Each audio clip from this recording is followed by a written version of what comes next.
शक्ति, और तीसरा दिया है मुख से निकले हुए सार्थक शब्द, उसे हम वाणी कहेंगे, ना कि उसे हम बोलना कहेंगे। तो ये आज मेरी थोड़ी सी ज्ञान में वृद्धि हुई, और उसका धन्यवाद मैं रजनी जी को देना चाहूंगी, क्योंकि उन्होंने मुझे आज संचालन का ये जो भार दिया है, तो इसमें मेहनत तो करनी पड़ती है। कार्यक्रम आगे आगे जैसे बढ़ता चलेगा, संस्कृति जी हमें बहुत सारी विषय पर इसे समेटेगी, यानी व्यक्तित्व विकास में वाणी की क्या भूमिका है, मौन बहुत बड़ी साधना है, तो मौन को कैसे परिभाषित किया जाए, क्या केवल न बोलना ही मौन है या उससे आगे भी कुछ और है, मौन दिवस न होकर ये वाणी संयम दिवस क्यों है, ये भी हम जानेंगे संस्कृति जी से। वाणी का सामाजिक क्षेत्र में इतना महत्व है, और पर्युषण साधना में इसे स्थान मिला है, यानी एक पूरा दिन हमने समर्पित करा है वाणी पे, तो इस पर भी हम चिंतन करेंगे और अनुप्रेक्षा करेंगे कि इतना आवश्यक कार्य का संयम क्यों, जबकि हमें बोलना इतना जरूरी है, तो उसका हम संयम क्यों करते हैं। तो इन सब विषयों को समेटेंगी श्रीमती संस्कृति जी भंडारी। बहुत ज्यादा बोलने की तो मेरे में क्षमता भी नहीं है, तो जितनी मैंने तैयारी करी है संस्कृति जी के बारे में, मैं अब अपनी कमान संस्कृति जी को देती हूँ। संस्कृति जी, आप स्टार्ट करिए। बहुत बहुत धन्यवाद माया जी। आवाज आ रही है मेरी? आ रही है संस्कृति जी। Okay okay. तो सबसे पहले जय जिनेंद्र आप सभी से, और बहुत बहुत धन्यवाद दक्षिण दिल्ली सभा, हेरापंथी सभा का, कि उन्होंने आज यहाँ आमंत्रित किया वाणी संयम के दिन। और माया जी आप कह रहे हैं कैपेसिटी नहीं है, लेकिन बहुत ही खूबसूरत आपने वाणी संयम की शुरुआत कर दी, और आपने कहा कि वाणी का संयम क्यों करते हैं, मौन दिवस के रूप में क्यों नहीं मनाते इसे। तो आज ही सुबह गुरुदेव महाश्रमण जी का व्याख्यान सुनते समय मैंने सुना कि वो कह रहे थे कि मौन तो एक साधना है, छोटी सी साधना है, लेकिन उससे भी बड़ी साधना है कि अनावश्यक नहीं बोलना, बिना मतलब नहीं बोलना। 1 घंटे हम बोले और बाकी समय बिना मतलब की बात करते रहें, अनावश्यक बोलते रहें, इस पर कंट्रोल अगर हम कर सकें तो ये बहुत बड़ी साधना है। तो आप सभी जूम के श्रोताओं को और सभा के श्रोताओं को मेरा का मैं स्वागत करती हूँ, और आशा है कि आप सभी का पर्युषण के इन दिनों की साधना पूरे समत्व भाव से चल रही होगी। तो जी हाँ, आज वाणी संयम दिवस है। तो हमारे पास 5 इंद्रियां हैं, और इन 5 इंद्रियों में 4 इंद्रियां ऐसी हैं जिनका अपना अपना एक एक काम है। आंखों का देखना, कानों का सुनना, एक्सेट्रा एक्सेट्रा। सिर्फ एक रसनेंद्रिय के 2 काम हैं, स्वाद लेना और बोलना भी, और दोनों ही बहुत जिम्मेदारी वाले काम है। एक पर कंट्रोल नहीं करें तो स्वास्थ्य बिगड़ जाता है, शरीर बिगड़ जाता है, और दूसरे पर कंट्रोल ना करें तो रिश्ते बिगड़ जाते हैं, स्वभाव बिगड़ जाता है और भव बिगड़ जाता है। तो इंसान के 3 प्रकार की प्रवृत्तियां होती हैं, मन की प्रवृत्ति, वचन की प्रवृत्ति और शरीर की प्रवृत्तियां। और ये प्रवृत्तियां बुरी हो तो व्यक्ति कर्मों के वृंद बांध लेता है, और यही प्रवृत्तियां अच्छी हो तो व्यक्ति कर्मों के वृंद काट भी सकता है। और ये प्रवृत्तियां अकेली नहीं है, ये एक दूसरे को प्रभावित करती है, एक दूसरे से जुड़ी हुई हैं।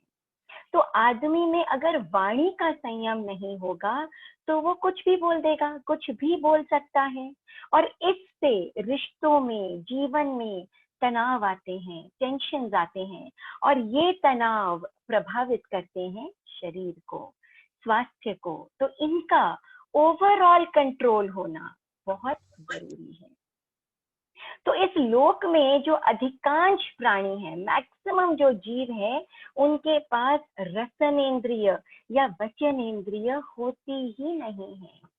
अनंत जीव पृथ्वी, पानी, अग्नि, वायु और वनस्पति के रूप में मूक जीवन जीते हैं। हर कष्ट, हर परिस्थिति को चुपचाप सहन करना पड़ता है उन्हें।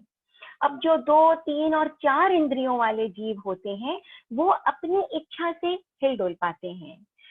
5 इंद्रियों वाले जो जीव होते हैं वो विकसित पशु, या जैसे हम कहें पशु पक्षी, वो अपनी आवाज निकाल पाते हैं। जैसे कुत्ता है, बिल्ली है, गाय है, चिड़िया है, ये अपनी आवाज निकाल पाते हैं। लेकिन इनके पास भी हम मनुष्यों की तरह भाषा नहीं होती, शब्दों का ज्ञान नहीं होता, और इसीलिए उनमें मनुष्यों जैसी अभिव्यक्ति नहीं होती, वे मनुष्यों जितने एक्सप्रेसिव नहीं होते।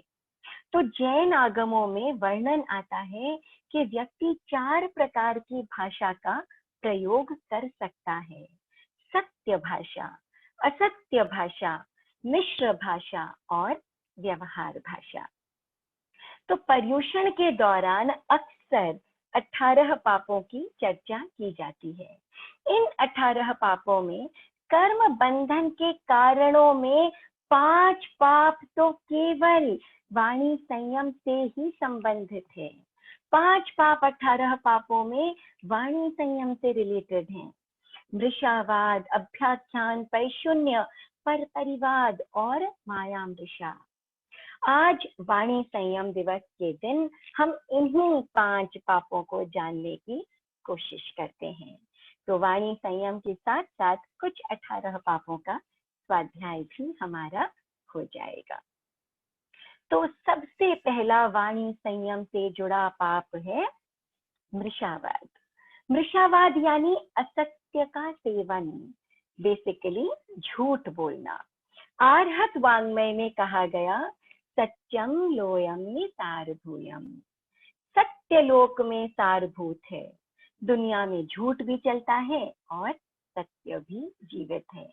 जो परिवार, जो समाज, जो देश जितना अधिक सत्यवान है, वो परिवार, वो समाज, वो देश उतना ही अधिक सुव्यवस्थित है, प्रगतिशील है। जिस समय में सत्य का जितना अधिक उपयोग होता है, वो समय उतना ही अधिक ताकतवर, बलवान होता है। अब जो हमारे साधु हैं, पंच महाव्रती हैं, उनके तो मृषावाद का, झूठ बोलने का पूरी तरह से त्याग होता है। वो प्राण रक्षा के लिए या धर्म रक्षा के लिए भी कभी भी झूठ नहीं बोलते। और कभी कोई बहुत बड़ी विडंबना, कोई बहुत बड़ी प्रॉब्लम खड़ी हो जाए, या उनके सत्य के कारण किसी का नुकसान हो, ऐसा कुछ हो जाए, ऐसी कोई सिचुएशन आ जाए, तो भी वे मौन रहते हैं। मगर फिर भी किसी भी स्थिति में असत्य का संभाषण वो नहीं करते हैं। हम श्रावक हैं, गृहस्थ हैं, तो साधुओं के लिए शायद आसान हो सत्य के मार्ग पर चलना, मगर हमारे लिए पूर्णतया सत्य संभाषण करना या पूर्णतया झूठ से, असत्य से बचना थोड़ा सा मुश्किल हो जाता है। लेकिन इसका मतलब ये नहीं कि हम अपने आप को झूठ बोलने की छूट दे दें। तो दिन में कितने ही झूठ हैं जो हम अनायास ही, बिना मतलब ही बोल जाते हैं। क्यों? क्योंकि हमें लगता है कि बात को बढ़ा चढ़ा कर बोलने से वो बात रोचक बन जाती है। तो दिखावे के लिए हम झूठ बोल जाते हैं, अपनी बात को सही साबित करने के लिए हम झूठ बोल जाते हैं, ईर्ष्या के कारण, द्वेष के कारण हम झूठ बोल जाते हैं। तो हम कैसी कैसी बातों में, कैसी कैसी परिस्थितियों में, और मोस्टली 60% टाइम हम जो झूठ बोलते हैं वो अनावश्यक ही बोल जाते हैं। अगर आप तोलेंगे तो 60% टाइम आप बिना मतलब झूठ बोल जाते हैं। कम से कम इस झूठ को कंट्रोल करने की कोशिश हमें जरूर करनी चाहिए। तो जरा सोचिए, बात बात पर झूठ, स्वभाव कितना छिछला हो जाता है, हमारी प्रामाणिकता कितनी खंडित हो जाती है। तो झूठ बेसिकली हम बोलते क्यों हैं? 4 कारणों से। एक, क्रोध के कारण, गुस्सा आता है तो आदमी झूठ बोलता है। डर के कारण, डर लगता है कि कहीं पकड़े जाएंगे, कुछ कह दिया जाएगा हमें, उसके कारण हम झूठ बोलते हैं। लोभ या लालच के कारण भी आदमी झूठ बोलता है। और चौथा, यूं ही मजाक मजाक में, हास्य के कारण भी आदमी झूठ बोलता है। तो पूरी तरह से ना भी कर सकें तो जितनी हो सके कम से कम उतनी कोशिश तो हम कर ही सकते हैं। तो कुछ लोग ऐसे होते हैं जो व्यापार, राजनीति आदि में रहते हुए भी, अपना काम करते हुए भी सत्य की उपासना करते हैं। एक महापुरुष हुए थे हरिभाऊ उपाध्याय। तो 1917 की बात है, राष्ट्रीय आंदोलन उस समय चल रहे थे। तो उस समय उन्होंने और जमुना लाल जी ने घोषणा की कि हम हरिजन बालक के द्वारा बनाया हुआ भोजन ग्रहण करेंगे, और जैसा कहा वैसा ही उन्होंने किया भी। तो ये घटना उस समय की समाचार पत्रों में, उस समय के हेडलाइंस में बिल्कुल मुख्य पृष्ठों पर सामने सामने बिल्कुल चमकने लगी। लेकिन इस घटना का हरिभाऊ जी पर कोई अच्छा असर नहीं हुआ, उल्टा ही असर हुआ। परिवार पर, उनके परिवार पर घोर संकट आ गया।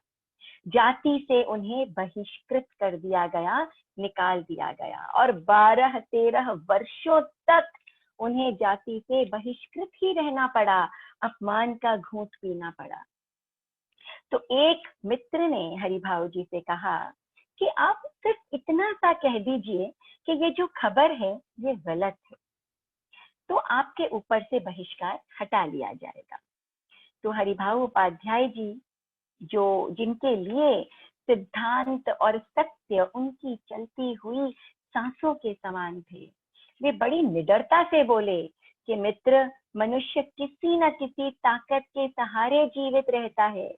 किसी के पास धन की ताकत है, किसी के पास विद्या की ताकत है, किसी के पास सत्ता की ताकत है, तो किसी के पास शरीर की ताकत है। मेरे पास तो सिर्फ सत्य है और कोई बल नहीं, और इस सत्य बल को खोकर मैं जाति में भले ही आ जाऊंगा, मगर अपने जीवन से हाथ धो बैठूंगा। तो जिसकी सत्य के प्रति इतनी प्रगाढ़ निष्ठा होती है, इतनी प्रगाढ़ निष्ठा होती है, वो व्यक्ति सभी के लिए आदर्श बनने के योग्य होता है। क्यों? क्योंकि सत्य में अपनी एक शक्ति होती है। सत्यमेव जयते नानृतम, यानी सत्य की जीत होती है, झूठ की जीत नहीं होती है। सत्य परेशान तो हो सकता है मगर हार नहीं सकता। ईमानदारी और सत्य के मूल्य के सामने पैसा भी कोई बहुत बड़ी चीज नहीं होती है। तो ये ईमानदारी का महत्व है। तो सत्य जो है वो परेशान हो जाता है कभी कभी, और ईमानदारी और सत्य के मूल्य को हमें समझना ही पड़ेगा, और ऐसे समय में हमें दृढ़ रहना पड़ेगा। तो एक कहावत है कि सांच बराबर तप नहीं, झूठ बराबर पाप, जाके हृदय सांच है ता हृदय प्रभु आप। यानी सत्य तप है और झूठ पाप है। तो जिसके हृदय में सत्य, उसके हृदय में भगवता विराजमान होती है। और हमारे जो बच्चे हैं उनमें भी हमें सत्य बोलने का संस्कार, सत्य बोलने के संस्कार शुरू से ही आदत डालनी चाहिए बच्चों में। तो जो बात जैसी है उसे वो वैसे ही सामने रखे, आगे पीछे बात करना, तोड़ मरोड़ कर या नमक मिर्च लगा कर बात नहीं करनी चाहिए, और ना हमें अपने बच्चों को, यंगस्टर्स को इसकी शिक्षा देनी चाहिए। हम नहीं देते, लेकिन ध्यान भी रखना चाहिए, मॉनिटर भी करना चाहिए कि वो ऐसा ना करें। क्यों? क्योंकि इससे सच्चाई को चोट पहुंचती है। तो श्रीमद् भागवत गीता में भी कहा गया है कि स्वल्पमप्यस्य धर्मस्य त्रायते महतो भयात्। धर्म का थोड़ा सा अंश भी जीवन में आ जाता है, वह व्यक्ति महान भय या डर से उबारने वाला बन जाता है। तो हम कोई भी काम करें, हम डॉक्टर्स हो, टीचर्स हो, वकील हो, बिजनेसमैन हो या स्टूडेंट्स हो, बस ये चिंतन हो कि मेरे काम में प्रामाणिकता है या नहीं। तो सत्य जिस व्यक्ति की आदत बन जाता है वो कितना पवित्र आदमी, कितना पवित्र व्यक्तित्व का व्यक्ति बन जाता है। तो बस जरूरत है जागरूकता की, होशियार रहने की, अलर्ट रहने की, उपयोगिता में सत्य को लाने की। हमारे सामने हमेशा दो रास्ते आएंगे, एक सही रास्ता और एक गलत रास्ता, और हमें उस समय सही रास्ते का चुनाव करना है। तो दूसरा पाप जो है वो है अभ्याख्यान। अभ्याख्यान जो हमारे वाणी संयम से रिलेटेड है। मिथ्याभियोगोभ्याख्यानम, झूठा अभियोग लगाना, आरोप लगाना, इल्जाम लगाना।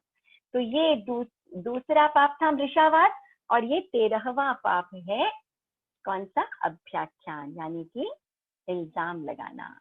तो मृषावाद से भी भयंकर पाप, किसी की गलती ना हो उस व्यक्ति पर आरोप लगा देना, कितनी गलत बात है, कितना गलत काम है। ऐसा काम कोई दुर्जन आदमी ही कर सकता है, क्योंकि जो व्यक्ति सज्जन होगा वो वास्तव में भी किसी का दोष होगा ना, तो उसे भी इधर उधर फैलाने से बचेगा, आदमी को बदनाम करने से बचेगा। तो हम अपने आप को एनालाइज करें कि हम किस कैटेगरी में आते हैं। हम बिना सोचे समझे किसी पर भी इल्जाम लगा देते हैं? क्या हमारा अपनी वाणी पर संयम है, कंट्रोल है? क्या हम बिना समझे सोचे बोल देते हैं? कितना कुछ बोल देते हैं, अरे ये आदमी तो एकदम घटिया है, बेकार है, नालायक है, बेईमान है, चरित्रहीन है। कितने कितने शब्दों से हम लोगों पर इल्जाम लगा देते हैं। क्यों? क्या खुशी मिलती है हमें? किसी के मर्म को खोलने में, प्रचारित प्रसारित करने में इतना आनंद क्यों आता है हमें? तो कई बार आदमी अपने आप का अंकन करता है और खुद को वो इतना काबिल महसूस नहीं करता। वो जानता है मैं इतना काबिल नहीं हूँ, तो उस समय अपनी काबिलियत को बढ़ाने की बजाय वो दूसरे को नीचा दिखाने की कोशिश करता है। अब जैसे समझिए, दो दुकानदार है, एक व्यक्ति का माल अगर बिक नहीं रहा तो वो कह सकता है कि सामने वाले दुकानदार का माल सही नहीं है, नकली बेचता है, घटिया बेचता है, डुप्लीकेट बेचता है। क्यों? क्योंकि उसकी खुद की दुकान नहीं चल रही। तो अपने फायदे के लिए दूसरे का नुकसान करना, अपने मान को बढ़ाने के लिए किसी दूसरे के मान को गिराना, कितना घृणित काम है ये। और ऐसे कामों से कभी तरक्की नहीं हो सकती। इससे हो सकता है तो सिर्फ और सिर्फ पतन। केवल खराब परिणाम ही हो सकते हैं। आगे जाकर टेंशन, डिप्रेशन, यहाँ तक कि आदमी जब इल्जाम लगाता है दूसरे के ऊपर तो ऐसी ऐसी सिचुएशंस आ जाती हैं कि व्यक्ति घर छोड़कर चला जाता है, रिश्ते टूट जाते हैं, और यहाँ तक कि आत्महत्या तक भी आदमी कर लेता है।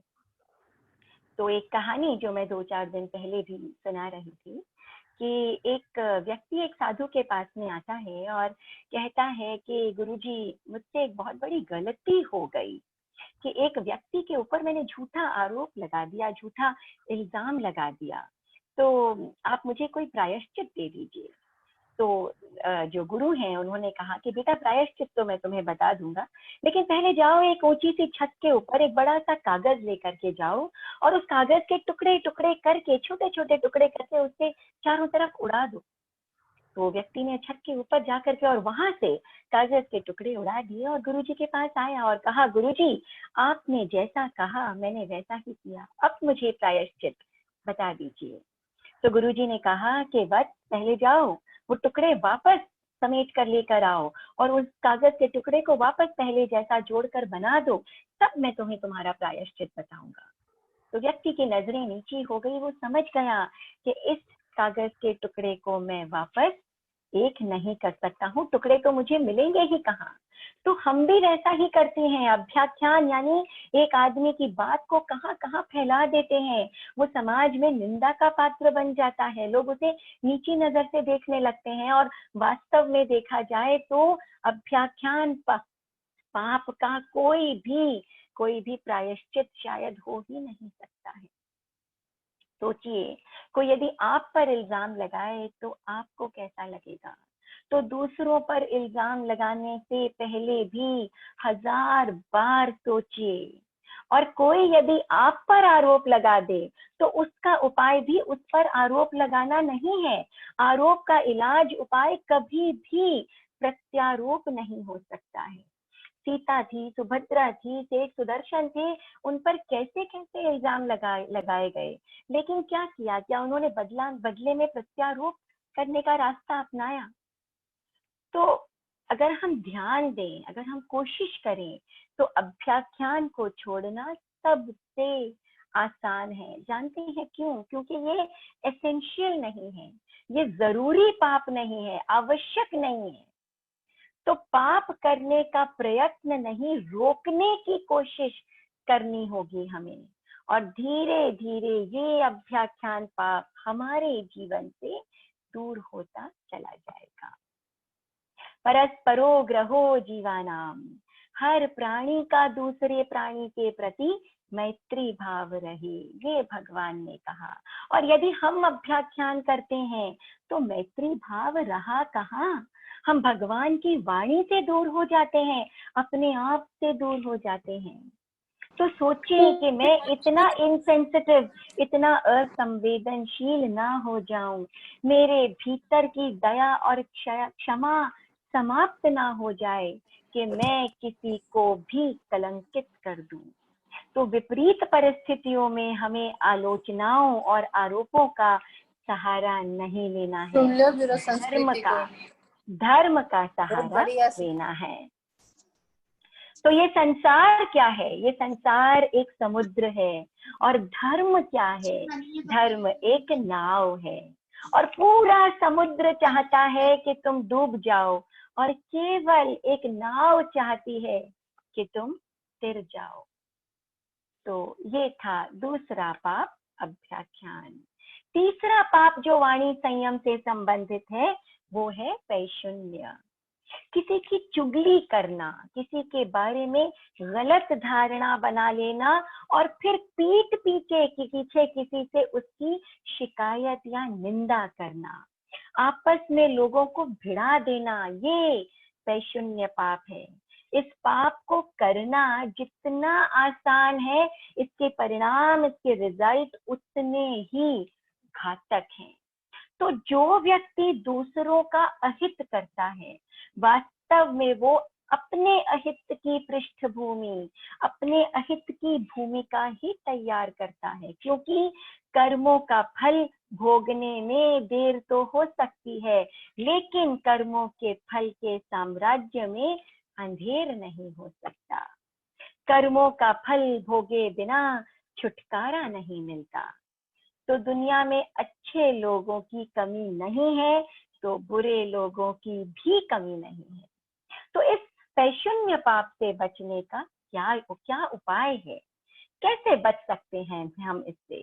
तो सीधा सरल उपाय है कि लोगों के दोषों को देखना ही छोड़ दें। लोगों की बुराइयों पर हम फोकस ही क्यों करें?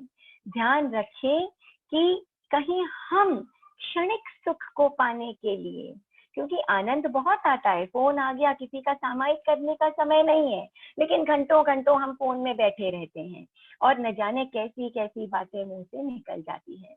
तो उस क्षणिक सुख को पाने के लिए कहीं हम मानव से दानव ना बन जाएं, इसका ध्यान रखना बहुत जरूरी है। तो पैशुन्य से दूसरे जीवों के साथ अशुभ अनुबंध बंधता चला जाता है, और साथ ही होता चला जाता है कर्मों का प्रगाढ़ बंध। आत्मा कर्मों से भारी हो जाती है। कभी कभी जरूरी भी हो जाता है चुगली करना, किसी की शिकायत करना। अब जैसे बच्चा अगर शैतानी करता है तो कई बार टीचर्स को पेरेंट्स के सामने उसकी शिकायत करनी पड़ जाती है। कई बार मतलब बहू भी कोई गलती करती है तो सास समझदारी से अपने बेटे को शायद समझाए ताकि वो गलती समझदारी से सुलझ जाए। कई बार नौकर की गलती भी मालिक के सामने बतानी पड़ जाती है ताकि समझदारी से मामले सुलझ सके।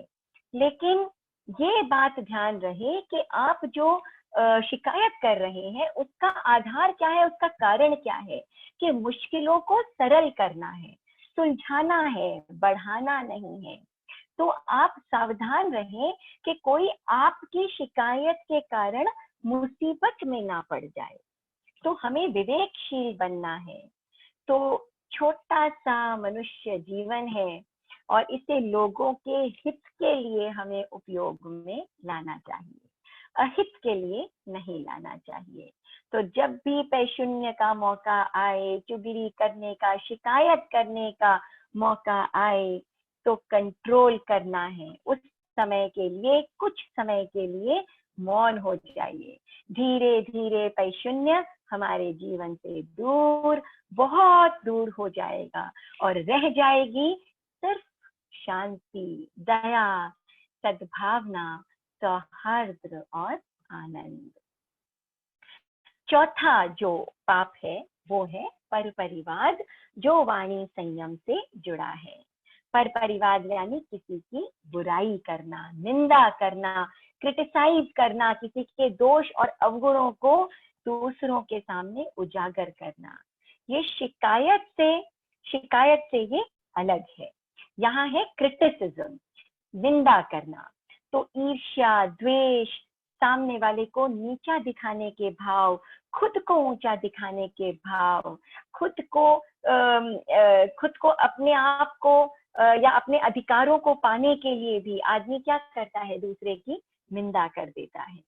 कई बार तो लोग सिर्फ आनंद के लिए, मजे के लिए भी दूसरों की बुराई करने में इतना मजा आता है कि बस पूछिए ही मत। तो निंदा करना लोगों की धीरे धीरे आदत बन जाती है, परफेक्ट हो जाते हैं निंदा करने में।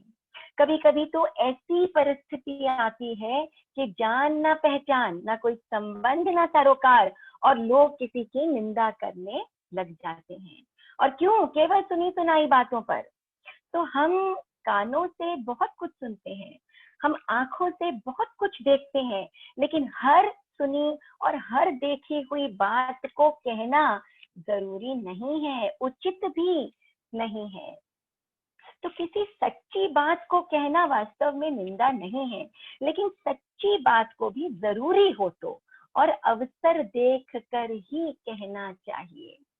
वैसे भी हम क्यों किसी का अंकन करें, क्यों किसी को जज करें, क्यों लोगों का दोष निकालें? हर व्यक्ति में गुण अवगुण होते हैं, तो हम अपने अवगुण निकालें, दूसरों के अवगुण निकालने की बजाय, और खुद को बदलने की कोशिश करें। और ऐसा ना कर सकें, हर आदमी अपने हिसाब से तो बहुत सही ही होता है, परफेक्ट ही होता है, गलत तो सामने वाला ही होता है। तो हो सके तो अपनी गलती निकालने की कोशिश करें, अपने आप को बदलने की कोशिश करें, और नहीं तो कम से कम दूसरों के दोषों को देखने की, दूसरों को जज करने की आदत जो है वो तो कम से कम हम बिल्कुल ही छोड़ने की कोशिश करें। तो कोई तथ्य बताना अगर बहुत जरूरी हो जाए तो अलग बात है, लेकिन इसके अलावा निंदा करना, किसी को बदनाम करना, मजे के लिए पर परिवाद करना बहुत बड़ी नीचता का काम है। और कोई व्यक्ति बिल्कुल वैसे ही आपकी निंदा करे तो बदले में उसकी बुराई करना, बदले में उसकी निंदा करना, ये कोई उपाय नहीं है। क्योंकि मैल कभी भी मैल से साफ नहीं होता और खून कभी भी खून से साफ नहीं होता। समो निंदा प्रशंसा सु, हमेशा सम रहने की कोशिश करें। किसी और की निंदा करने से हम सही या गलत, हम गुणी या अवगुणी नहीं हो जाते हैं। हम सही या गलत, गुणी या अवगुणी होते हैं हमारे अपने चरित्र से, अपने स्वभाव से, अपने व्यवहार से। और छिछली बातों पर अपनी प्रतिक्रिया हम दे ही क्यों? हमने सुना ही नहीं तो हमें लगी ही नहीं बात। तो छिछली बातों पर प्रतिक्रिया क्यों, प्रतिक्रिया दे, क्यों रिएक्शन दे? किसी ने कहा वो जाने। अब गोशालक था, जमाली था, भगवान महावीर तक की निंदा कर दी, तो भगवान ने क्या किया? बदले में क्या उनकी निंदा की? तो हमें ये ऐसा चरित्र बनाना चाहिए। तो दूसरों की निंदा करके हम समय और पुण्य को क्यों व्यर्थ करें? बातें करनी है तो कोई अच्छी और सार्थक बात कर सकते हैं, ज्ञान की बात कर सकते हैं, कोई तात्विक चर्चा कर सकते हैं। इधर उधर की फालतू बातें करने से समय भी बर्बाद होता है और अशुभ कर्मों का बंध भी हो जाता है। हम बेवजह क्यों अपनी आत्मा को भारी बनाएं? तो जब कोई व्यक्ति हम पर कमेंट करता है तो हमें कितना बुरा लगता है। तो इसका मतलब है कि जब हम किसी पर कमेंट करते हैं, किसी की निंदा करते हैं, क्रिटिसाइज करते हैं, तो उसको भी उतना ही बुरा लगता है। कोई हमें गलत कहे तो हम कहते हैं कि अरे भाई उसको क्या मतलब, मैं अपने बच्चों को कैसे भी रखूं, मैं अपना घर कैसे भी रखूं, मैं कैसा भी खाना बनाऊं, ये मेरी मर्जी है, मैं कैसे भी कपड़े पहनूं, कैसे भी तैयार हूं, उसका क्या जाता है। तो बिल्कुल उसी प्रकार उस व्यक्ति को भी गलत लगता है। आप क्यों उस पर टिप्पणी करते हैं, आप क्यों उसको जज करते हैं, आप क्यों उसकी निंदा करते हैं, क्यों क्रिटिसाइज करते हैं? वो व्यक्ति अपने नजरिए में सही है, तो उसके नजरिए को, उसके पर्सपेक्टिव को समझने की कोशिश करें। तो हम किसी की निंदा करके अपने भावों को क्यों बिगाड़ें, अपना नुकसान हम क्यों करें? ना निंदा करनी चाहिए और ना ही निंदा सुननी चाहिए, और सबसे बड़ी बात, निंदा का समर्थन भी नहीं करना चाहिए। तो पर परिवाद कभी भला काम नहीं हो सकता। एक जमादार होता है ना, वो गंदगी को झाड़ू से साफ करता है। माँ भी अपने छोटे से बच्चे का पेशाब आदि जो गंदगी होती है उसे हाथ से साफ करती है, लेकिन जो निंदा करने वाला व्यक्ति होता है वो औरों की गंदगी अपनी जीभ से, अपनी जुबान से साफ करता है। तो हमें इस श्रेणी में, इस कैटेगरी में नहीं आना है।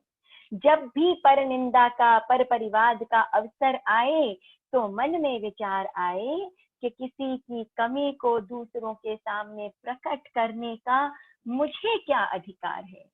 मुझे तो ये मनुष्य दुर्लभ जन्म, ये दुर्लभ मनुष्य जन्म मिला है और अपनी भावनाओं को, भाषा को प्रकट करने वाली वाणी मिली है। मैं इसका दुरुपयोग क्यों करूं? कर्मों को बांधने वाले कार्यों में क्यों लगूं? ध्यान रखना है कि हमारे मुंह से ऐसा कोई शब्द ना निकल जाए जिसके कारण बाद में पछताना पड़े। जरूरत हो तभी बोलना है, सोच समझ कर विवेक पूर्ण बोलना है। यही वाणी की सार्थकता है, संयम है। इसमें दूसरों का भी भला है और अपना भी कल्याण है। और पांचवा जो पाप है, 18 पापों में जो वाणी संयम से जुड़ा है वो है माया मृषा, ये 17वां पाप है। तो जो जैन आगमों में सीता का जो रामायण की सीता है उसका वर्णन आता है कि पूर्व भव में जो सीता जी थी वो वेगवती नामक एक सुंदर स्त्री थी, बहुत ही सुंदर स्त्री थी और उसकी सुंदरता के बड़े चर्चे थे। तो एक दिन सीता जी जो पूर्व भव में वेगवती थी, वो वेगवती घूमने के लिए निकली, और जब वो घूमने के लिए निकली तो रास्ते में उसने देखा कि एक युवा संत बिल्कुल ध्यान में कायोत्सर्ग में खड़े हैं, और जो मुनि खड़े हैं तो भीड़ की भीड़ मुनि के दर्शन के लिए उमड़ पड़ी है। तो सीता जी को ये देख करके अच्छा नहीं लगा। क्यों?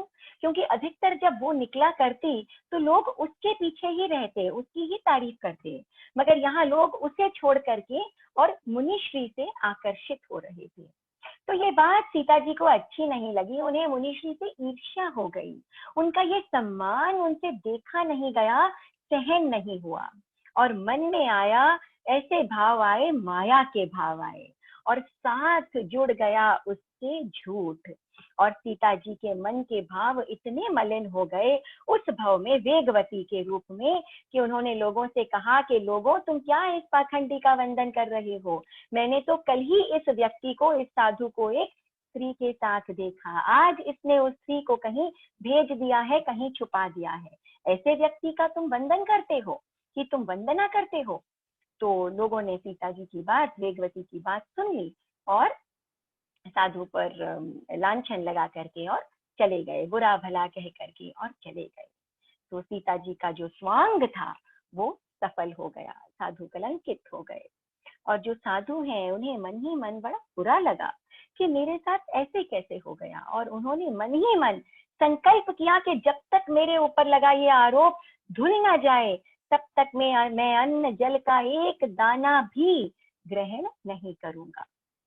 तो देवता जो है वो सेवा में उपस्थित हुए और देव प्रयोग से जो वेगवती थी उसका मुंह बिल्कुल काला पड़ गया। तो वेगवती के पिता ने जब ये देखा तो वो सारी बात समझ गए और उन्होंने वेगवती को डांटा और तुरंत मुनिश्री से क्षमा याचना करने को कहा।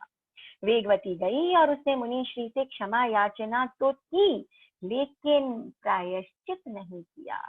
इस माया और झूठ का प्रायश्चित नहीं किया। तो इसी पाप के कारण उसे अगले जन्म में सीता के भव में निष्कलंक होते हुए भी कलंक का भार ढोना पड़ा। तो माया मृषा यानी माया और मृषा। माया का अर्थ होता है मन में कुछ और सामने कुछ और। तो कभी कभी व्यक्ति को माया का सहारा लेना पड़ जाता है क्योंकि वो गृहस्थ होता है, तो कहना पड़ता है कि अरे भैया ये सामान तो मैंने खरीदा ही 10 रुपए में है, तुम्हें 10 में कैसे दे दूं, हो सकता है 5 में ही खरीदा हो। तो कहीं कहीं पर माया की जरूरत पड़ जाती है और झूठ का सहारा भी लेना पड़ जाता है। लेकिन जब इन दोनों का जुड़ाव हो जाता है, छल प्रपंच करके कपट का खेल रच करके फिर आदमी जब झूठ बोलता है तो ये हो जाता है 17वां पाप, महापाप माया मृषा। अब देखिए, आदमी जितना बुद्धिमान होता है ना उतना ही गहरा माया मृषा का खेल रच सकता है। जो बेचारा मूर्ख व्यक्ति है, भोला व्यक्ति है, सीधा व्यक्ति है, उसकी इतनी बुद्धि ही नहीं है, इतना ज्ञान नहीं है कि बड़े बड़े खेल छल प्रपंच वो कर सके। तो होशियारी से सामने वाले को कौन ठग सकता है? जिस व्यक्ति में जितनी अधिक बुद्धि होती है। तो आदमी को ध्यान रखना है कि हमारी बुद्धि कहीं हमें गलत रास्ते पर लेकर के तो नहीं जा रही। तो सच्चाई का मार्ग सीधा सपाट मार्ग है, माया मृषा का मार्ग उबड़ खाबड़ टेढ़ा मेढ़ा और पथरीला होता है। फिर भी लोग उस पर चलते हैं, समझते नहीं कि कितना बड़ा नुकसान थोड़े से लाभ के लिए, थोड़े से आनंद के लिए, थोड़े से लालच के लिए, क्यों ये शॉर्टकट। तो फाइनल मंजिल को पहचानना है हमें अपने। तो झूठ कपट ये आगे जा करके और दुख उत्पन्न करते हैं और जो सच्चाई है, सरलता है, वही आगे जा करके और सुख का कारण बनते हैं। तो अब आदमी जो है उस पर कभी कभी कठिनाइयां भी आ जाती है। ऐसे ऐसे समय आ जाते हैं जब आदमी का सत्य पर टिका रहना मुश्किल हो जाता है। लेकिन उस समय आदमी अगर अपना मनोबल मजबूत रखे तो आगे की मंजिल बहुत सुखद बन जाती है। क्योंकि झूठ बोलने वाला जो व्यक्ति होता है ना, उसे कितनी कितनी बातें याद रखनी पड़ती है। मैंने ये कहा था, कोई पूछे तो मुझे यही याद रखना है, वापस यही बात बोलनी है, वगैरह वगैरह वगैरह। लेकिन जो सत्य बोलने वाला व्यक्ति होता है वो निश्चिंत होता है। उसे चाहे रात को उठा करके पूछ लो या दिन को पूछ लो, उसे तो वही बोलना है जो सत्य है। तो सोचिए, झूठ बोलने वाले व्यक्ति के जीवन में कितना तनाव होता है, कितना टेंशन होता है, फिर भी आदमी झूठ बोलता है, माया मृषा करता है, अभ्याख्यान करता है, चुगलियां करता है। तो ये सारी चीजें समस्याओं को पैदा करने वाली होती है और सच्चाई, सत्य आदमी को टेंशन फ्री, स्ट्रेस फ्री बनाने वाली होती है। तो सच्चाई और वाणी संयम से जुड़ी है आत्मा की ऋजुता, निर्मलता और हल्कापन। तो ये भाव भी सुंदर बन जाता है और आगे का भाव भी सुंदर बन जाता है वाणी संयम से। और झूठ कपट कटु वचन और गलत प्रकार के या वाणी असंयम से जुड़े होते हैं, इस प्रकार के इस भव के दुख भी और आगे के भव भी बिगड़ जाते हैं। तो हमें छल कपट निंदा से दूर रहना है, वाणी असंयम से दूर रहना है। तो आगमों में कितना सुंदर विश्लेषण जो है 18 पापों के रूप में किया गया है, इन्हें हमें हमेशा याद रखना है। तो कई बार लोग जो है ना वो कहते हैं कि ये सब बोलने की बातें हैं। क्यों? क्योंकि जो व्यक्ति छल कपट करता है, जो व्यक्ति चीटिंग करता है, वो तो आगे बढ़ जाता है, वो सक्सेसफुल हो जाता है, सफल हो जाता है। और जो व्यक्ति बेचारे भोले हैं या जो सत्य की राह पर चलने की कोशिश करते हैं, वो पीछे रह जाते हैं। तो छल कपट तो बड़े काम की चीज है, लेकिन एक बात जिंदगी में हमेशा याद रखिएगा कि आज अगर आपके किए हुए छल कपट झूठ सफल होते भी हैं तो वो इसलिए नहीं हो रहे हैं कि छल कपट बड़े काम की चीज है, वो आपके पूर्व समय में बांधे हुए पुण्यों के उदय के कारण है, जो आप उनमें सफल हो जाते हैं, लोग आपके लपेटे में आ जाते हैं, आपकी बात में आ जाते हैं, बेवकूफ बन जाते हैं। तो ये पुण्य जो है कितनी तेजी से क्षय हो रहे हैं, आप सोच भी नहीं सकते हैं। तो क्यों हम इस प्रकार से अपने पुण्यों को वेस्ट करें? हमें ऐसा बिल्कुल भी नहीं करना है, क्योंकि वचनों से ही आदमी की पहचान होती है। तो एक और जहां मीठी वाणी बोलने वाला करेले तक बेच देता है, वहीं कड़वी वाली वाणी बोलने वाला शहद जैसी मीठी चीज को भी नहीं बेच पाता। तो प्रण लें कि किसी पर भी व्यंग करना, किसी पर भी व्यंग कसना, कटु वचन बोलना, किसी को नीचा दिखाना, क्यों हम ऐसा करें? ऐसा करने से पहले 1000 बार आगे से हम सोचेंगे, ये ध्यान रखें। तो आइए आज प्रण ले कि किसी को भी कटु वाणी से घायल नहीं करेंगे, बल्कि अपनी मधुर वाणी से हर व्यक्ति को अपना कायल करेंगे। तो लोगों को दिल से उतारना नहीं है, वाणी संयम करके और दिल में उतारना है। तो ये वाणी संयम है।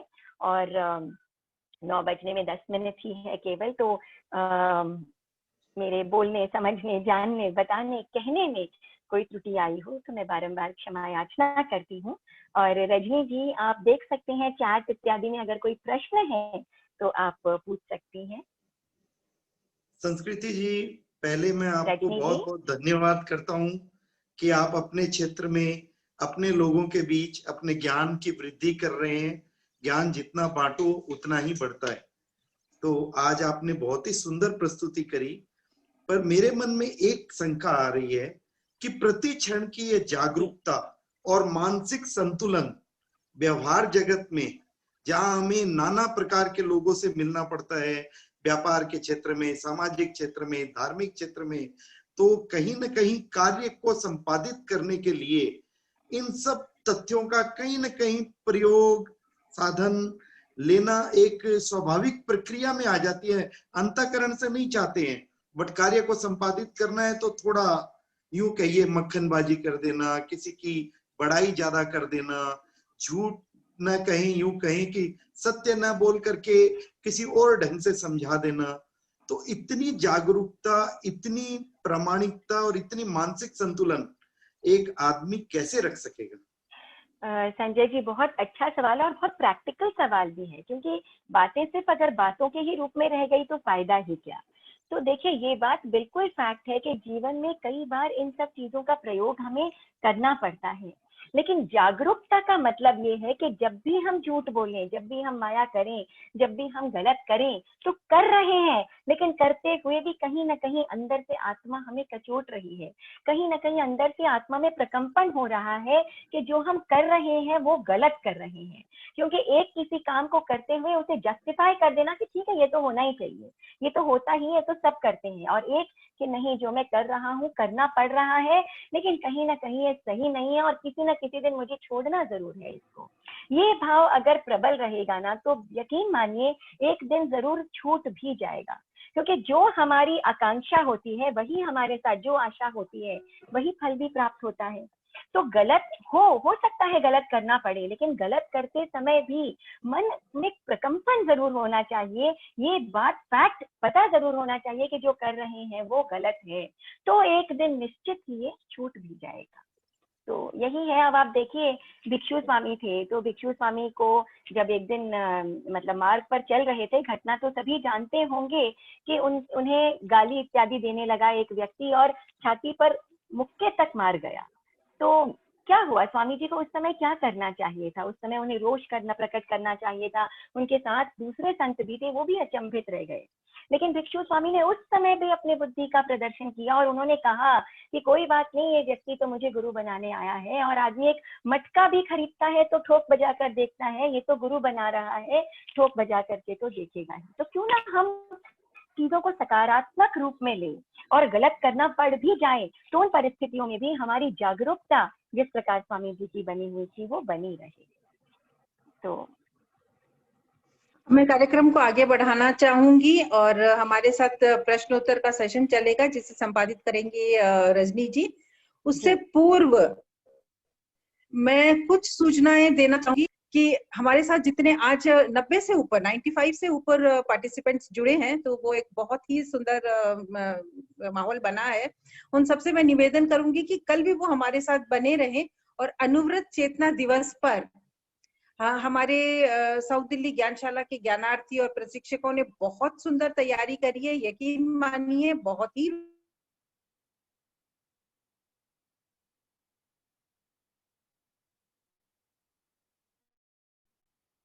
तैयारी करी है और वो हमारे साथ। और मैं रजनी जी को कॉल करूं उससे पहले मैं ये जरूर कहना चाहूंगी कि आप लोग मेरे से सहमत रहेंगे कि संस्कृति जी का विषय को प्रतिपादन करने का और मीमांसा करने का अपना अनोखा अंदाज है। तो शायद आप लोग सभी लोग मेरी इस बात से वाकिफ भी होंगे।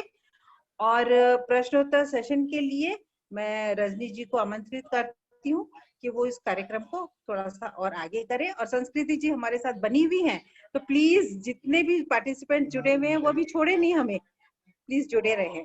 तो रजनी जी, ओवर टू यू।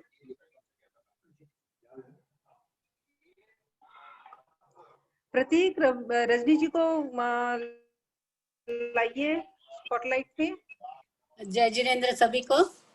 जय जिनेंद्र रजनी जी। संस्कृति जी, आप सबसे पहले तो आपको बहुत बहुत बधाई देती हूँ। इतना सुंदर तरीके से आपने आज के विषय को विश्लेषित किया और कोई प्रश्न आया ही नहीं, लगता है सबके प्रश्न समाहित हो गए। पर मैं थोड़ा सा, मैंने कुछ लिखा है तो थोड़े से प्रश्न मेरे पास हैं छोटे मोटे, तो मैं चाहती हूँ कि आप उनका समाधान जरूर करें।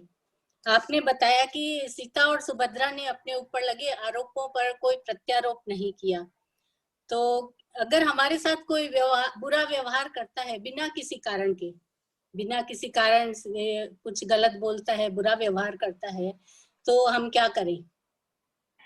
रजनी जी, अगर कोई व्यक्ति हमारे साथ बुरा व्यवहार करता है तो ये बिल्कुल सही बात है कि भाई आपके अंदर रिएक्शन आएगा ही, लेकिन आपको ये समझना जरूरी है कि कब रिएक्शन आना चाहिए और कब रिएक्शन नहीं आना चाहिए। गुरुदेव महाश्रमण जी की एक बात जो हमेशा मुझे ध्यान रहती है, मेरी मम्मी मुझे हमेशा ये बात याद दिलाया करती है कि गुरुदेव फरमाया करते हैं कि सहो, चुप रहो, लेकिन वक्त आने पर बोलो, पहले तोलो और फिर बोलो। तो ये बात अगर हम जीवन में गांठ बांध लें, ऐसा नहीं है कि हमारे साथ गलत होता जा रहा है और हम रिएक्शन दे ही ना, लेकिन हर बात पर उबल पड़ना, हर बात पर उछल पड़ना और कुछ भी बोल देना, ऐसा होना तो जरूरी नहीं है ना। इससे तो क्लेश ही बढ़ता है, इससे क्या अच्छा हो सकता है। तो हम जितना हो सकता है नियंत्रित करें और जहां बहुत आवश्यकता हो जाए वहां पर केवल हम जो है वो रिएक्शन दें। तो ऐसा ही मुझे लगता है। बात तो बहुत सुंदर है, पर इसको जीवन में उतारना थोड़ा कठिन लग रहा है। धीरे धीरे प्रैक्टिस कर सकते हैं, शायद जीवन का हिस्सा बन जाए। हाँ बिल्कुल बिल्कुल। हाँ। एक और प्रॉब्लम आजकल मैं थोड़ा सा देखती हूँ, तो मुझे लगता है कि आजकल युवा पीढ़ी कह लीजिए आप, या बोलने में कुछ विवेक की कमी आ रही है, क्योंकि लगता है कि हम स्ट्रेट फॉरवर्ड है, इसलिए हम बिल्कुल साफ साफ बोल रहे हैं और उसमें बड़ों का लिहाज भी थोड़ा कम हो जाता है, थोड़ी आदर कम हो जाता है। तो इस बारे में आप क्या कहना चाहेंगे? देखिए, एक बात है कि जो आजकल बच्चे हैं ना, वो या यंगस्टर्स भी आप कह लीजिए, यंगस्टर्स क्यों, मतलब इवन 30, 40 व्हाटएवर जो हैं, वो आजकल एक ये पता नहीं क्यों ये सोच सी बन गई है कि जो बड़े हैं वो इतना कुछ जानते नहीं है। तो एजुकेशन जो होता है ना, वो आपके अंदर विनम्रता लाना लाता है। एजुकेशन आपके अंदर घमंड नहीं लाता है। बड़ों का विनय करना या विनम्र होना अगर हम छोड़ दें तो वास्तव में वो एजुकेशन है ही नहीं। और रजनी जी, फैक्ट मैं आपको बताऊं, वास्तव में क्या है कि जहां ढील मिल जाती है ना यंगस्टर्स को भी, वहीं वो मिसबिहेव करते हैं। उन्हें ठीक पता है, उनके सेमी कॉन्शियस माइंड में ये ठीक पता रहता है कि कहाँ कैसे रिएक्ट करना है। अब आप देखिए, जब माता पिता बच्चे को डांटते हैं तो वो पलट कर जवाब दे देते हैं। मतलब हर बच्चा ऐसा करे, हर यंगस्टर ऐसा करे, ऐसा जरूरी नहीं है, लेकिन मोस्टली आजकल क्या है कि इतना हमने ढील दे रखी है यंगस्टर्स को कि वो तुरंत कर वापस जवाब दे देते हैं। लेकिन यही जब उनका टीचर डांटता है या उनका बॉस डांटता है, तब उस समय वो जवाब नहीं देते। यानी वो समझते हैं, वो जानते हैं, उनके सेमी कॉन्शियस माइंड में ये मालूम है उन्हें कि रिएक्शन देना है कि नहीं देना है। ऐसा नहीं है उनके कंट्रोल में नहीं है, बिल्कुल कंट्रोल में है, लेकिन यहाँ क्योंकि ढील है इसीलिए आप फॉर ग्रांटेड हो जाते हैं, और वहां क्योंकि ढील नहीं है, वो जानते हैं उनका नुकसान हो जाएगा, इसीलिए वहां पर वो पलट करके जवाब नहीं देते, मिसबिहेव वो नहीं करते। तो ये तो वास्तव में हमारे अपने ही ऊपर है कि हमें बच्चों को प्रेम के साथ में शुरू से ही डिसिप्लिन में लाना भी जरूरी है, क्योंकि विद्या से विनय आता है और विनय से सुख की प्राप्ति है। विनय से, विद्या से घमंड आए तो वो विद्या गलत हो जाती है। विद्या ददाति विनयम विनयाद याति पात्रताम पात्रत्वाद धनम आपनोति धना धर्मः ततः सुखम। तो विद्या, विनय और विनय सुख का स्रोत होना चाहिए। कभी भी विनय चला गया तो यानी वो विद्या बेकार हो गई यंगस्टर्स की। तो जी रजनी जी, तो मतलब कि बच्चों को ढील देने का मतलब है कि वो आपको इमोशनली ब्लैकमेल कर सकते हैं। हाँ, तो क्योंकि शुरू से आपने आदत शुरू से ढील देने का ये मतलब है कि आगे चलकर वो इमोशनली ब्लैकमेल कर सकते हैं। बिल्कुल कर सकते हैं। ये नहीं कि बच्चों को प्रेम ना करें, लेकिन हर वक्त प्रेम के साथ डिसिप्लिन भी डेफिनेटली डिसिप्लिन जरूरी है हर चीज में। जी। एक चीज और आजकल यंगस्टर्स में थोड़ी सी ज्यादा देखने में आ रही है कि जैसे जिनको, मान लीजिए मुझे इंग्लिश बोलना आता है तो मुझे लगता है कि मैं सबसे ज्यादा ज्ञानी हूँ, क्योंकि सामने वाले को इंग्लिश नहीं आती है। पर ऐसा भी तो हो सकता है कि सामने वाले को दूसरी लैंग्वेज मुझसे बेटर आती है, संस्कृत आती है, प्राकृत आती है, हिंदी अच्छी आती है, या समझिए हिंदी या मारवाड़ी भी आती है। हाँ, मारवाड़ी भी आती है, और सिर्फ इंग्लिश का ही इतना क्यों है कि भाई मुझे इंग्लिश आती है तो मैं ज्यादा ज्ञानवान हूँ, ऐसा तो ये जवाब, इसका जवाब तो आज मैं बिल्कुल यंगस्टर्स को ही देना चाहूंगी कि इंग्लिश में एक शब्द आता है, बहुत बड़ा सा शब्द है, सुपरकैलिफ्रैजिलिस्टिक्एक्सपिएलिडोशियस, जिसका अर्थ है वेरी वंडरफुल, बहुत खूबसूरत।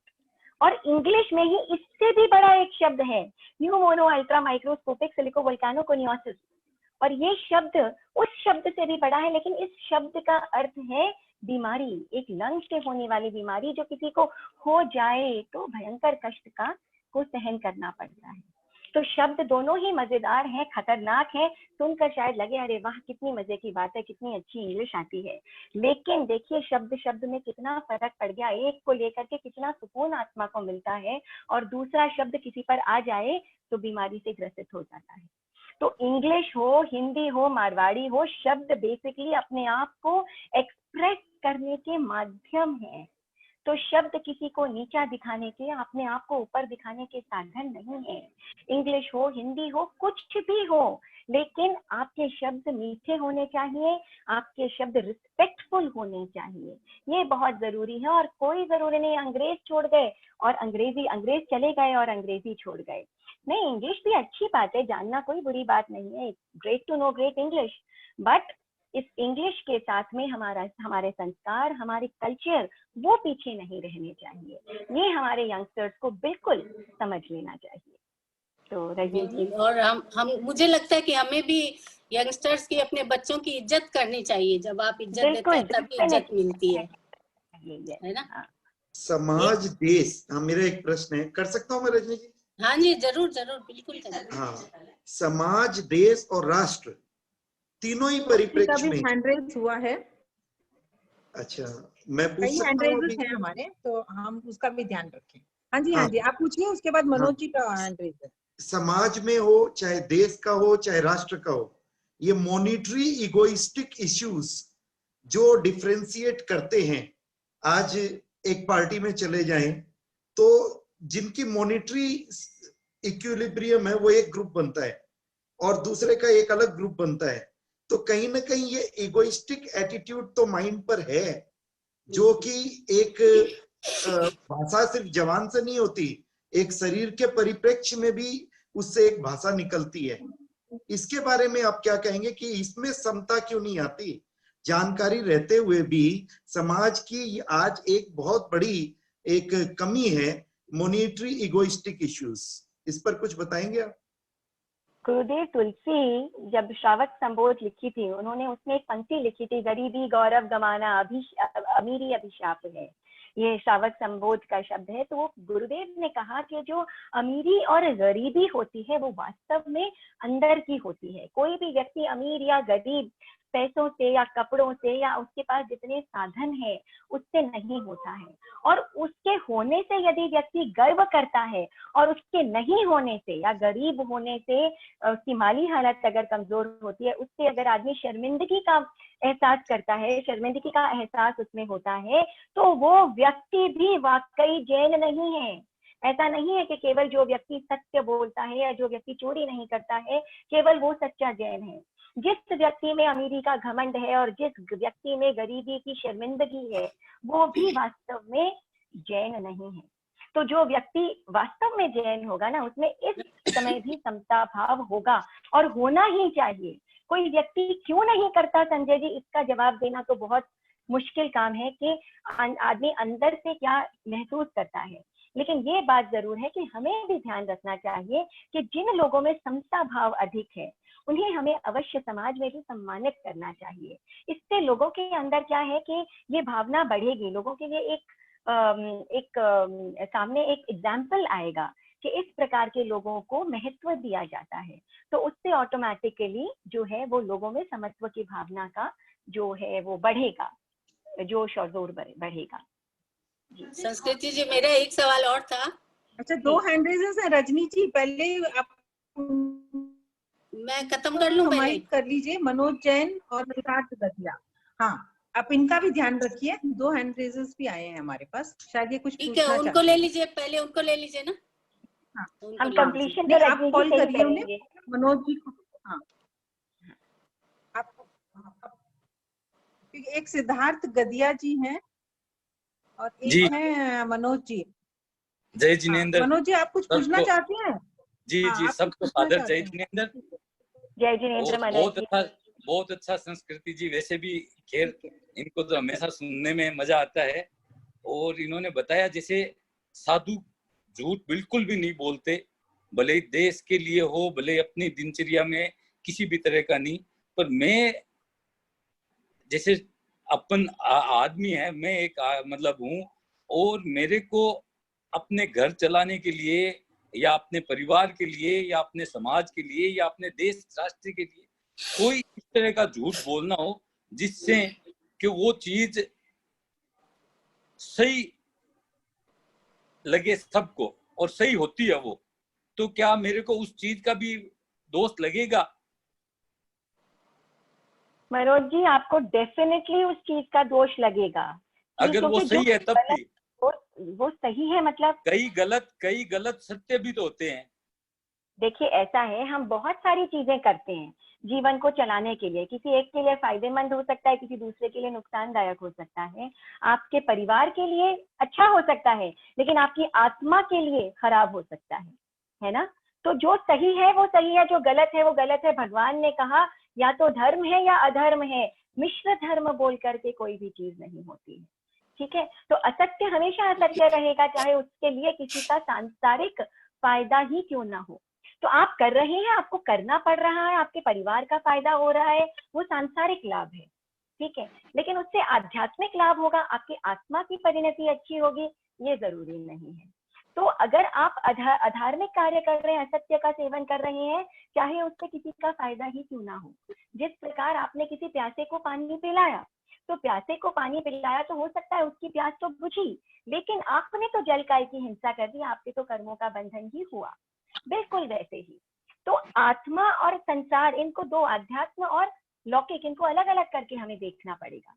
तो हो सकता है कि आपको सांसारिक लाभ उससे हो, लेकिन आपकी आत्मा की उत्कृष्टता बढ़ेगी, कर्मों का बंधन नहीं होगा, ऐसा नहीं है। तो ये दोनों को हम जब अलग करते हैं ना मनोज जी, यही सम्यक्त्व और मिथ्यात्व का भेद है। वो मिथ्यात्व बन जाता है और ये सम्यक्त्व बन जाता है। तो कर रहे हैं, करना पड़ रहा है, लेकिन आध्यात्मिक दृष्टिकोण से सही नहीं है, ये जानना ही सम्यक्त्व है। मनोज जी, सिद्धार्थ जी को ले लो माया, सिद्धार्थ जी गदिया। सिद्धार्थ जी गदिया प्लीज।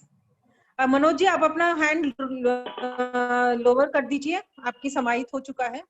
हाँ सिद्धार्थ गदिया जी। थैंक यू संस्कृति, आई प्राउड ऑफ यू संस्कृति।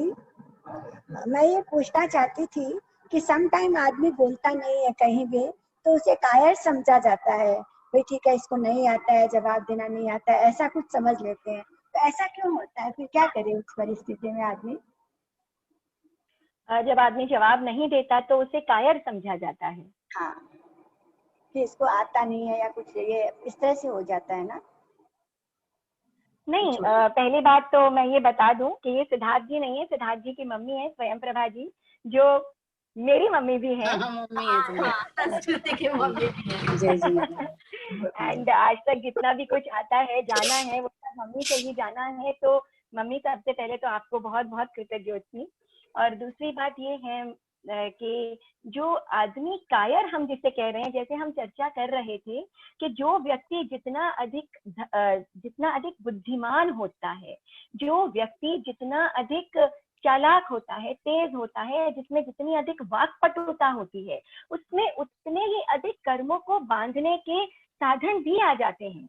अब कोई व्यक्ति है वो कमजोर है, शायद इतना जवाब नहीं दे पाता, हो सकता है सामने वाला व्यक्ति उसे कायर समझे, हो सकता है उस समय उसके पुण्य उतने उदय में नहीं हो, लेकिन एक बात तो माननी पड़ेगी कि कम से कम उसके पुण्य उतने ही क्षीण होने से भी बच जाते हैं। तो इस बात को हम क्यों भूल जाते हैं?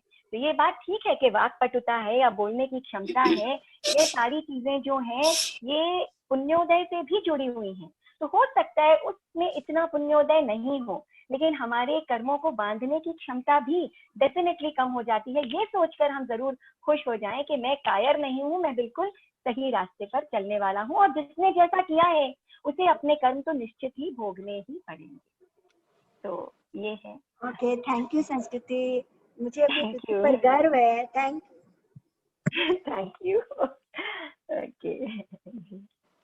हाँ रजनी जी। रजनी जी। हाँ, संस्कृति कल मैं और माया ऐसे डिस्कस कर रहे थे तो एक बात निकल के आई उसमें से कि सहनशीलता की कमी कह दो या अपुनिज भगवान का कॉन्सेप्ट कह दो, तो कुछ जरा सा अनकहा कहते ही गुस्सा तो इतना जल्दी आ जाता है और वो जाता जल्दी से है नहीं। तो ऐसे में वाणी पर कंट्रोल कितना और कैसे रख पाए? देखिए, गुस्सा तो हमें प्रैक्टिस के साथ में ही कंट्रोल करना पड़ेगा, और ये जो बात बात में गुस्सा आ जाता है, इससे कितनी मतलब सामने वाले के प्रति एक दुर्भावना आती है कि ये कैसा व्यक्ति ऐसा क्यों करता है, इसके साथ कुछ गलत, कितने कितने भाव साथ में जुड़ जाते हैं, और जुड़ जाती है बैर की गांठ। ये बैर की गांठ भी साथ में जुड़ जाती है हमारी। तो देखिए रजनी जी, सबसे बड़ी बात है कि अब क्रोध आना स्वाभाविक है, सांसारिक है। मैं ये नहीं कहती कि गुस्सा नहीं आता है, एक ही परिवार में, एक ही समाज में एक साथ जब काम करते हैं तो क्रोध भी आना स्वाभाविक है। लेकिन ये बात जरूर है कि जितना जल्दी हो सके उन कषायों का, उस क्रोध का शमन करना जरूरी है, उसको उपशमित करना जरूरी है, क्योंकि जितना लंबा खींचेगा ना, ये हमारी आत्मा के लिए उतना ही नुकसानदायक बन जाता है। और अनंतानुबंधी क्रोध मान माया लोभ बंध गया तो जन्म जन्मांतर तक ये बैर का अनुबंध चला जाएगा। इसीलिए ये जो संवत्सरी है ना, ये एक्सपायरी डेट, लास्ट डेट है। आ गया गुस्सा, आ गया, क्या कर सकते हैं, लेकिन उस दिन सारी गांठें खोल करके और दिल से, तहे दिल से क्षमा मांगना और क्षमा करना बहुत जरूरी है। इस एक्सपायरी डेट, क्रोध या मान या माया या लोभ या कषाय की, राग द्वेष की एक्सपायरी डेट से आगे हमें चाहे कुछ भी हो जाए, आगे नहीं बढ़ना है। तभी वास्तव में हमने पर्यूषण क्या है, 7 दिन अपने आप को तैयार किया और 8वें दिन इतनी निर्मल आत्मा हो गई कि बिल्कुल हल्केपन के साथ में हमने क्षमा याचना की। और ये होना ही चाहिए, नहीं तो हमने क्या पर्यूषण मनाया, नाम मात्र का, कार्यक्रमों मात्र का पर्यूषण रह गया हमारा। जी बिल्कुल सही बात है, पर इसको उतना हल्का होने में, उतना सरल होने में बहुत टाइम लगने वाला है। कोशिश हम कर सकते हैं रजनी जी, कम से कम हमारा लक्ष्य तो रह ही सकता है, लक्ष्य रह सकता है कि बिल्कुल बिल्कुल बिल्कुल। धन्यवाद एक संस्कृति। और हैंड रेज है, प्रदीप जैन। एक और हैंड रेज हमारे पास है, प्रदीप जी जैन। जय जिनेंद्र लाएं भाभी जी। आप स्पॉटलाइट में ले जय आएं। जिनेंद्र हाँ जी, सर, जय जिनेंद्र। हाँ, सभी से मेरा जय जिनेंद्र। जय जिनेंद्र। एक अपने आगमों में आख्यान आता है कि भवी और अभवी होते हैं। तो ये किस कारण होता है कि जो अभवी होता है वो जन्म जन्मांतर तक अभवी रहेगा? ये कैसा सिद्धांत है? हालांकि मेरा इसके ऊपर कोई अश्रद्धा का भाव नहीं है, लेकिन आगम में दिया हुआ है कि जो अभवी होता है वो अभवी ही रहेगा। जैसे संगम देव के बारे के अंदर उदाहरण देते हैं कि वो अभवी था और अभवी ही रहेगा। तो ऐसा कोई और भी उदाहरण आता है क्या कि जिसके अंदर इसको अभवी बताया गया है? उदाहरण तो आते हैं। अब देखिए, एक चीज है कि कोई भी जो चीज है संसार में, जीव है और अजीव है। तो बाय नेचर कोई चीज जीव है, बाय नेचर स्वभाव से कोई चीज है वो अजीब है। जीव कभी अजीब नहीं बन सकती, अजीब कभी जीव नहीं बन सकता, बाय नेचर है। ठीक है ना? बिल्कुल उसी प्रकार जो जीव हैं वो या तो भवी है या वो अभवी है। भवी वो जीव है जिनमें मोक्ष जाने की क्षमता है, और अभवी वो जीव हैं जिनमें मोक्ष जाने की क्षमता नहीं है। अब आप कहेंगे ये तो बहुत गलत बात है, ऐसा क्यों है कि जो अभवी हैं उनमें मोक्ष जाने की क्षमता नहीं है? ये तो नाइंसाफी है उनके साथ में। ये नाइंसाफी नहीं है, क्योंकि जो अभवी जीव होते हैं ना, उनमें कभी मोक्ष जाने की इच्छा ही नहीं जागती। उनमें कभी वो स्वर्ग तक जा सकते हैं। स्वर्ग जा सकते हैं, नवग्रह तक जा सकते हैं, नवे ग्रह तक जा सकते हैं, लेकिन फिर भी सरी नहीं गरज लिगार, ये स्वामी जी के शब्द थे। नवग्रह ऊंचो गयो, सरी नहीं गरज लिगार। यानी कि क्या हुआ? कोई फायदा नहीं हुआ। लेकिन जो अभवी जीव होते हैं उनमें कभी भी जाने की इच्छा ही नहीं होती है। जैसे आज भी आप अनेकों लोगों से मिलेंगे, आप जब धर्म की बात करेंगी तो सामने वाला व्यक्ति आपको कह देगा मुझे इन सब चीजों में कोई इंटरेस्ट नहीं है, मुझे ये सब जाना ही नहीं है, मुझे ये सब मोक्ष क्या बकवास की बातें हैं, मुझे तो इसी दुनिया में रहना है। तो उसमें कभी ये इच्छा ही जागृत नहीं होती। कई बार लोग प्रश्न पूछते हैं कि कैसे पता चले कि जीव भवी है या अभवी है? तो ये तो केवल ही बता सकते हैं, तीर्थंकर ही बता सकते हैं कि कोई जीव भवी है या अभवी है। लेकिन आप अपने आप को प्रश्न पूछ करके देखिए कि क्या मैं सभी कर्मों का क्षय करके मोक्ष जाना चाहता हूँ? क्या मैं मुक्त होना चाहता हूँ? अगर ऐसी इच्छा आपके अंदर है तो 99.9% आप भवी जीव होंगे। जो अभवी होते हैं ना, उनमें कभी ये इच्छा ही नहीं आती कि मुझे जाना है। तो कोई नाइंसाफी नहीं है, वो बाय नेचर, बाय स्वभाव ही ऐसे हैं। और वो अभवी बनते कैसे हैं?